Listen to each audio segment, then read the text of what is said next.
The church is called to be an extended family community with our love for Jesus, uniting us across all other divides. I am Arabic. I'm an independent voter. I am an auntie. I am an artist. I am Spanish and Black.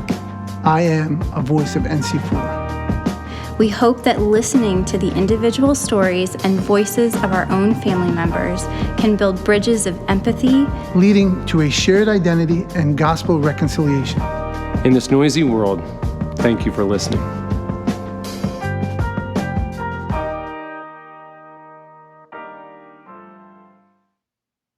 I was born in England, in Birmingham, and have lived there most of my life. And I grew up with mainly just my mom, because my parents divorced when I was still quite young.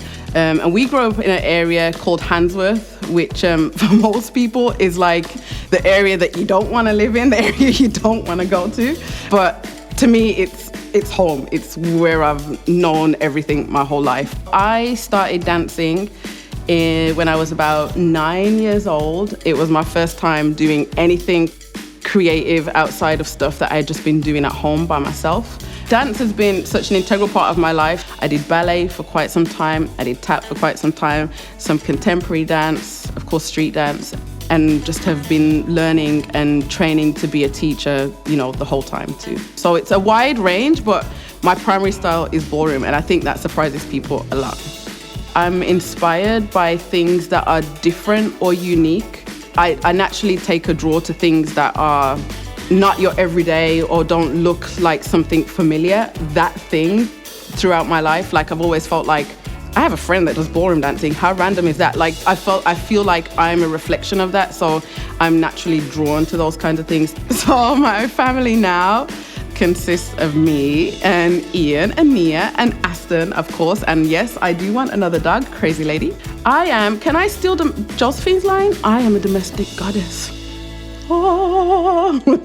The current conversation about race is important to me for lots of different reasons. Now that we live in America and we're not in Europe anymore, I feel like the weightiness and the importance of the conversation is different.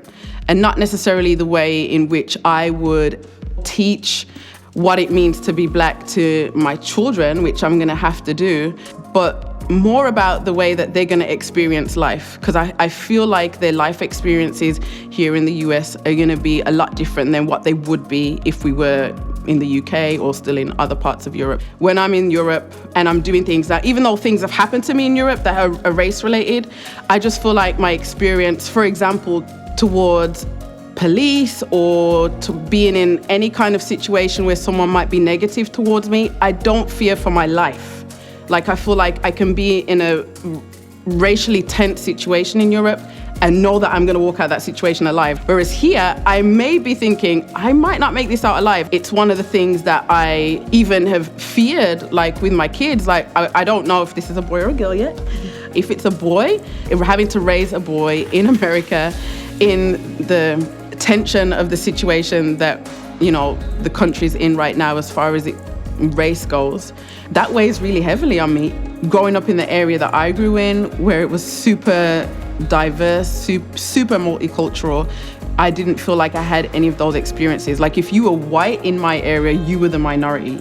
I think now, as an adult, most people assume when they see me, especially if they don't hear my wonderful British accent, they just assume that I'm an American. People hardly ever expect me to say that I'm British. I tend not to say that I'm a Jamaican because I wasn't born in Jamaica and neither were my parents. My parents were born in England.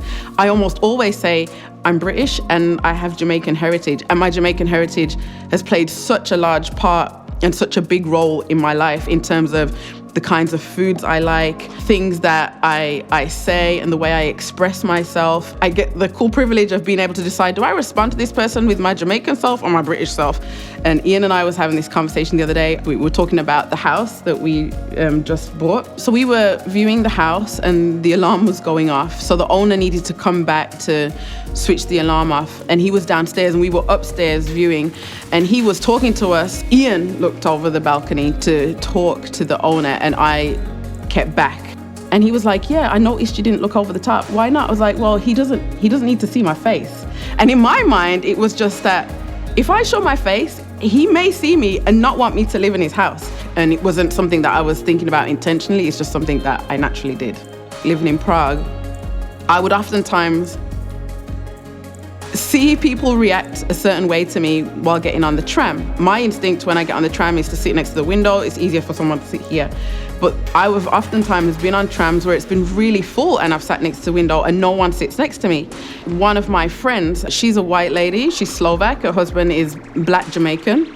She said to me, you know what, Celina? This whole time I've been thinking that my husband's been making this up. He's relaying his experience the same as me, that people would rather stand on a full tram than sit down next to me, and she thinks he's making it up. And she doesn't realize that it's a true reality, something that really happens until I share it with her. It comes down to trusting the word of the person who's telling you and just believing that, because it really is their lived experience. Positive changes as a result of these types of things for me have been that conversations have been happening. Even just a little bit of curiosity that might make you, I don't know, watch a certain TV program or ask someone a question. Just having a little bit more curiosity and wanting to talk about it is really helpful. Go and find someone who doesn't look like you, who maybe doesn't have the same accent as you, me, and have a conversation just about life and growing up. Nothing super intense. Allow that curiosity to build and develop and give space and time for it. Don't go into this situation trying to prove yourself and already what you think to be right. Like, go into this being prepared to be, I could be wrong about something, and just enjoy being with someone who's different. I am Celina-Anne Martin, and I am a voice of NC4.